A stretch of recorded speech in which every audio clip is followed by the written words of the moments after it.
अस्सलाम वालेकुम दोस्तों। ये असां अज एक सैट लाए 8 प्लेटां नाल 10 इन्वर्टर दा ते इत्थां एक सैट बिया भी लग्या खड़ा ही गैलरी च दूजी साइड ते तक लिख लेंदो।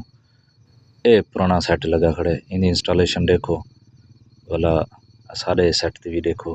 पहले तो अगर सोलर प्लेटां जो लिख लेंदो 8 उत्ते सोलर प्लेटां लाई खपें। ये सारियां सोलर प्लेटां टोटल तो 10 लगियां पैन 11 लेकिन असां कनैक्शन सिर्फ 8 का किते। बाकी दूजा सैट बीआ त्रीजा एक घर दे विच उन्हें इंस्टॉल करना है। बाकी प्लेटां बचवा के देने। ठीक है इत्थों असां 11 प्लेटां दे विचों सिर्फ 8 प्लेटां का कनैक्शन कड्ढिए। ये इन्हां फ्रेम का तलो का व्यू है। इंस्ट्रक्शन लोहे का दस्ती बनवाए ने प्लेटें वास्ते। तले असां वाला तो इंस्टॉलेशन जो लिख लें।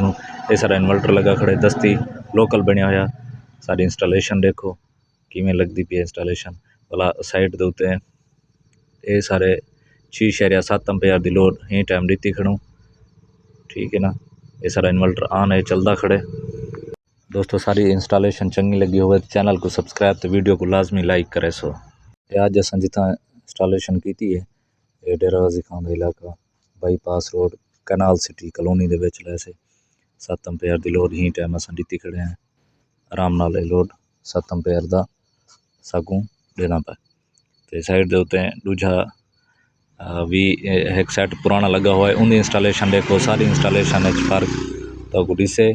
सारी वीडियो को लाजमी लाइक करे। सो ठीक है। मैं तो लिख लेना दूजी साइड से वो लगा खड़े उन्हें इंस्टॉलेशन देखो सारी भी देखो।